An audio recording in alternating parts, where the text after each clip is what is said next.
My name is Rudolph, I'm 62 years old, and I'm a retired auditor from Chicago. For 37 years I was married to Vanessa, a woman I considered my life partner, my soulmate, my everything. But it turned out that all these years, I had been living with a complete stranger. A stranger who would destroy not just my life, but the lives of dozens of innocent people. Vanessa worked as a financial consultant at a prestigious firm in downtown Chicago. She was 55 and she had always taken pride in her career. Clients trusted her with their life savings and I trusted her with my life. What a fool I was. What a complete, naive fool. It all started 3 years ago when I was preparing for retirement. I had worked my entire life as an auditor for a mid-size accounting firm, climbing the ladder slowly but steadily. By the time I was ready to retire, I had accumulated nearly $800,000 in various retirement accounts, 401k, IRA, personal savings. It wasn't a fortune, but it was enough for Vanessa and me to live comfortably for the rest of our lives. That's when Vanessa made her first move, though I didn't realize it at the time. She approached me one evening in our kitchen, spreading out financial documents across our oak dining table like she always did when discussing serious matters. "Honey," she said, her voice carrying that professional tone she used with clients, "I've been thinking about your retirement funds. With your background in auditing, you know how important it is to maximize returns, especially with inflation eating away at fixed incomes." I nodded, trusting her expertise completely. After all, she dealt with investments daily while I focused on examining financial statements for compliance and accuracy. "I've identified some exclusive investment opportunities through my firm," she continued. "High-yield bonds, private equity deals, some offshore funds that are only available to accredited investors. The returns could be 12 to 15% annually, compared to the measly 4 to 6% you're getting now." The numbers sounded impressive. As an auditor, I appreciated good returns, but I also understood risk. "What's the risk profile?" I asked. Vanessa smiled, that confident smile I had fallen in love with decades ago. "Minimal. These are established funds with proven track records. I've put several of my high-net-worth clients into similar investments. They're all extremely satisfied with the performance." Over the next several months, I gradually transferred control of my retirement funds to Vanessa. Not all at once, she was too smart for that. First, it was just $50,000 to test the waters. Then another $100,000 when the first investment showed excellent returns.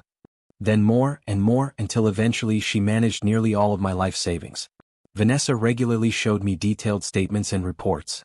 Professional-looking documents with letterheads from firms I had never heard of, but they looked legitimate. Charts showing steady growth, quarterly dividends, annual summaries. Everything looked perfect. Too perfect, as I would later realize. For 2 years I watched my accounts grow on paper. Vanessa would bring me monthly statements showing consistent returns of 13 to 14% annually. She would explain market conditions, discuss portfolio rebalancing, use technical jargon that impressed me even as an experienced financial professional. I felt proud of having such an intelligent, successful wife. But here's what I didn't know, and this is just the tip of the iceberg of the nightmare that would unfold later. Last year, something started nagging at me. It wasn't anything obvious at first. Vanessa hadn't changed her behavior, her appearance, her routine. She was still the same woman who kissed me goodbye every morning and asked about my day every evening. But my auditor instincts, dulled by years of trust and complacency, finally began to stir. The numbers in the report started looking too good, too round, too perfect. In 30 years of auditing, I had learned that real financial data is messy. It has odd decimals, unexpected fluctuations, irregular patterns. But Vanessa's reports showed returns that were almost mathematically precise month after month. I decided to conduct my own quiet investigation. I started small, checking bank statements, studying the documents Vanessa brought home, cross-referencing the investment firm names with SEC databases. That's when I found the first red flag. One of the investment companies supposedly managing my money had been dissolved 2 years ago. Then I found another inconsistency. A signature on one of the documents that looked nothing like Vanessa's usual handwriting. Then another discrepancy in the account numbers. Then another. Each day brought new inconsistencies, but the most shocking discovery was still ahead.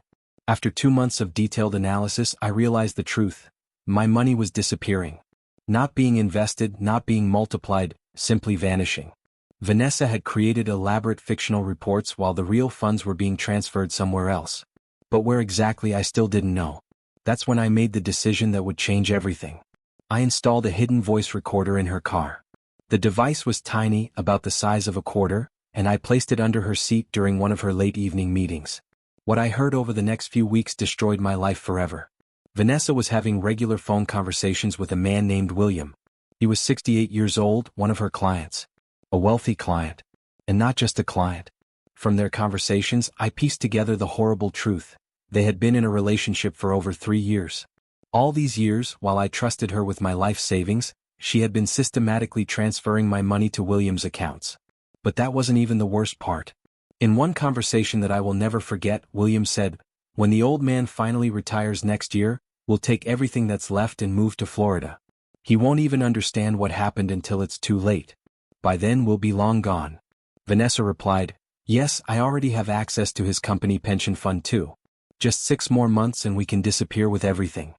But that still wasn't the most shocking revelation.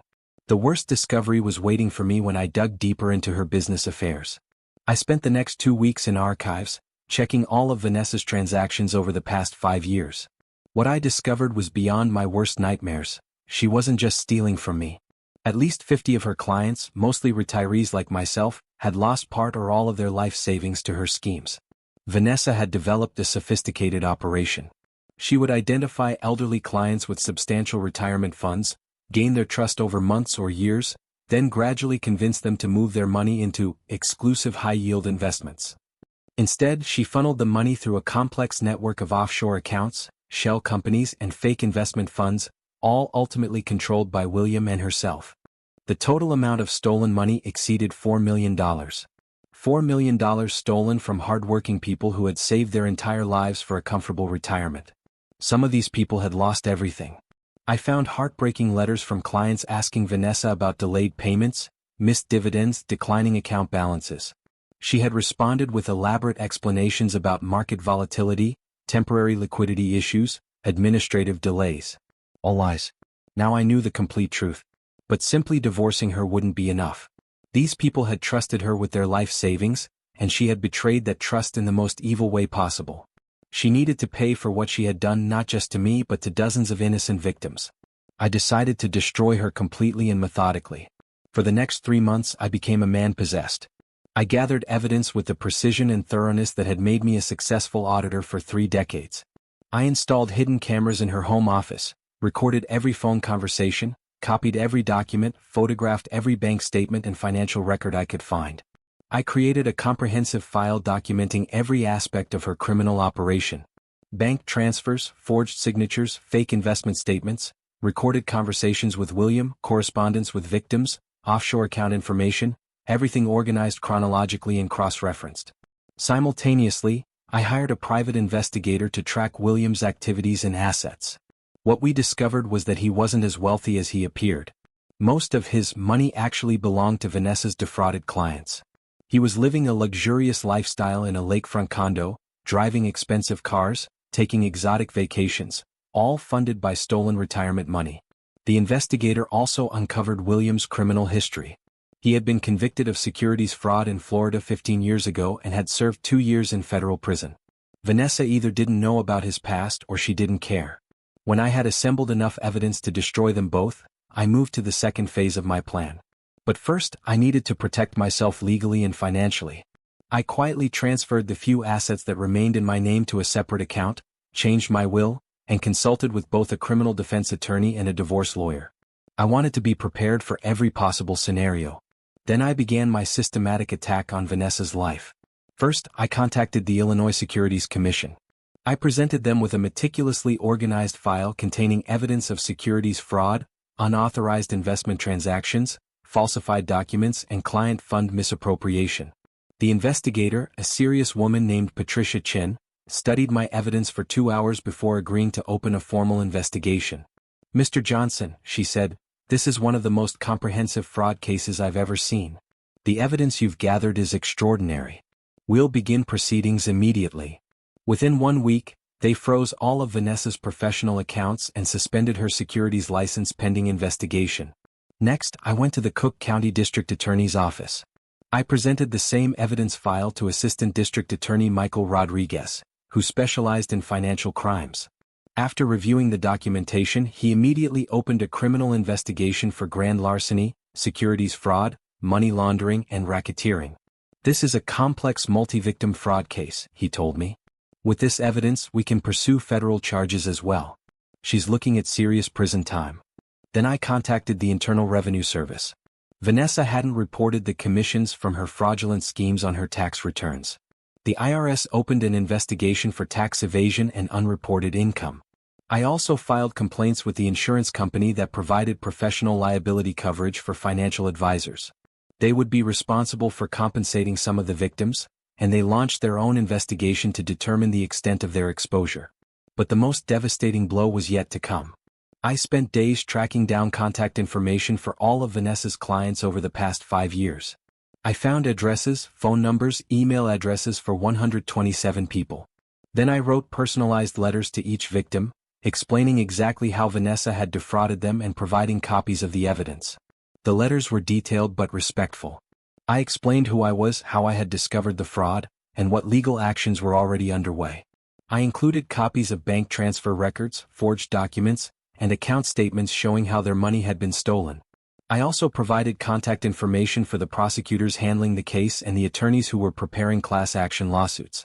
53 families discovered the truth simultaneously when my letters arrived on the same day. Within 48 hours, Vanessa faced 53 separate civil lawsuits totaling over $6 million in damages. But I still wasn't finished. I leaked the story to investigative reporters at 3 major Chicago newspapers and 2 television stations. Within days, Vanessa's photograph appeared on the front page of the Chicago Tribune under the headline "Financial Advisor Accused of Stealing Millions from Retirees." The story also ran on the evening news for a week straight. The media attention generated even more victims. People who had been too embarrassed to come forward initially now contacted authorities. The final victim count reached 78 people who had lost a combined $4.8 million to Vanessa's schemes. Only then, when I had systematically destroyed every aspect of her professional and personal life, did I finally confront her directly. It was a Tuesday morning in November. Vanessa was sitting at our kitchen table eating breakfast and reading news on her tablet, completely unaware that her world was about to collapse. I sat down across from her and said calmly, "I know about William. I know about the money. I know about everything." She tried to deny it at first, laughing nervously and asking what I was talking about. But I placed the thick evidence folder on the table between us. When she saw photographs of bank transfers, copies of her text messages with William, and transcripts of their recorded phone conversations, her face turned pale. "Rudolph, I can explain everything." "You'll be doing your explaining in court," I replied. "By the way, your securities license was revoked yesterday. And William was arrested this morning." The part about William's arrest was a lie. That wouldn't happen for another 3 days, but I wanted to see her reaction. She broke down completely, sobbing and begging for forgiveness. For the next several hours she pleaded with me. She promised to return every penny, swore she would never betray my trust again, claimed that William had manipulated her into the scheme. She said she still loved me, that our marriage could survive this, that we could work through it together. But it was too late. Too late for forgiveness, too late for trust, too late for our marriage. Too late for the dozens of elderly people whose retirement dreams she had destroyed. "You didn't just steal from me, Vanessa," I told her. "You stole from people who worked their entire lives and trusted you with their futures. Some of these people are now living in poverty because of what you did. There's no coming back from that." The next week was chaos. FBI agents arrived with search warrants and seized all computers, documents, phones, and financial records from our house and Vanessa's office. Vanessa was formally arrested and charged with 23 federal crimes including securities fraud, wire fraud, money laundering, and tax evasion.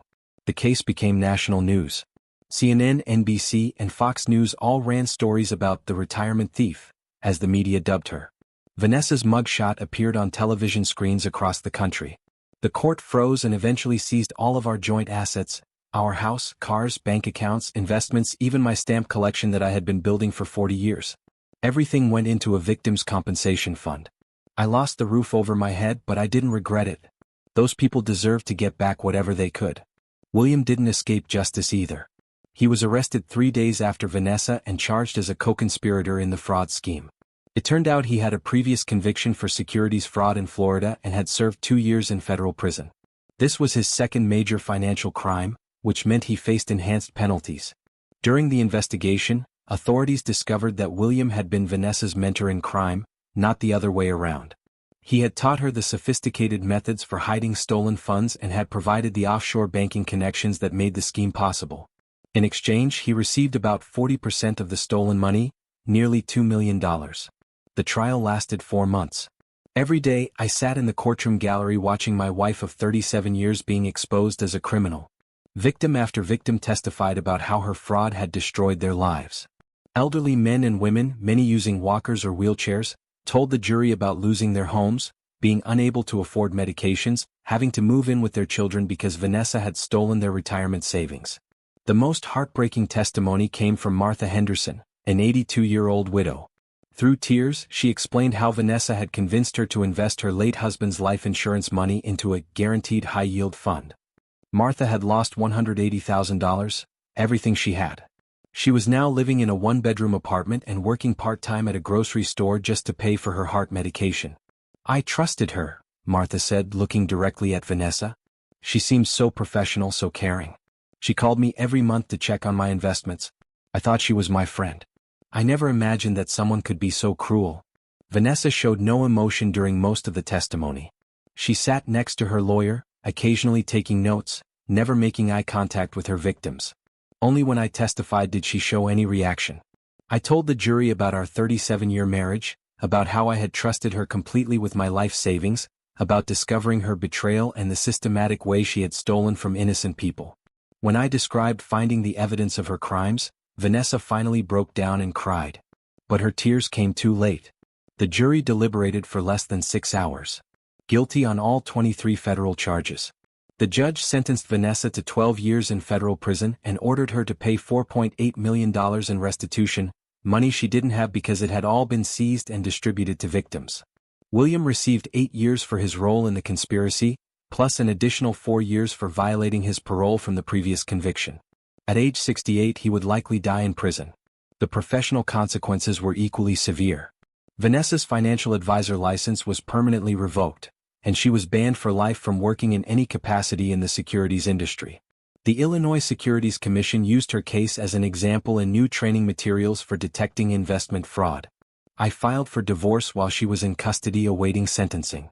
37 years of marriage ended with a signature on legal documents in a federal courthouse. There was no ceremony, no farewell, no closure, just the finality of paperwork. Today, 2 years later, I live in a small apartment on Chicago's North Side. I work part-time as a consultant, helping law firms investigate financial fraud cases. My retirement savings are gone forever, but I can still earn enough to live modestly. The Victims' Compensation Fund managed to recover about 60% of the stolen money through asset seizures and insurance claims.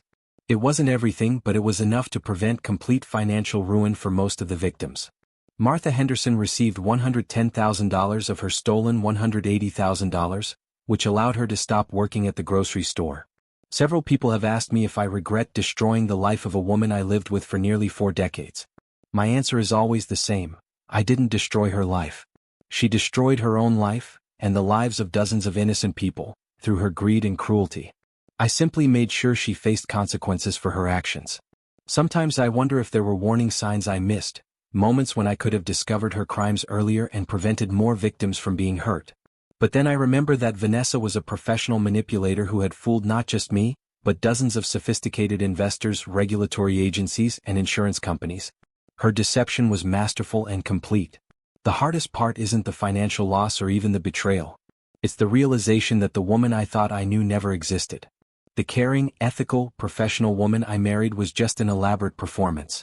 The real Vanessa was someone who could look elderly people in the eye, promise to protect their life savings, then systematically steal every penny while they trusted her completely. I still wake up some mornings and momentarily forget that she's gone.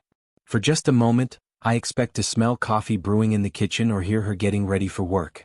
Then reality crashes back and I remember that the woman I loved was a fiction, a carefully constructed lie designed to hide a monster.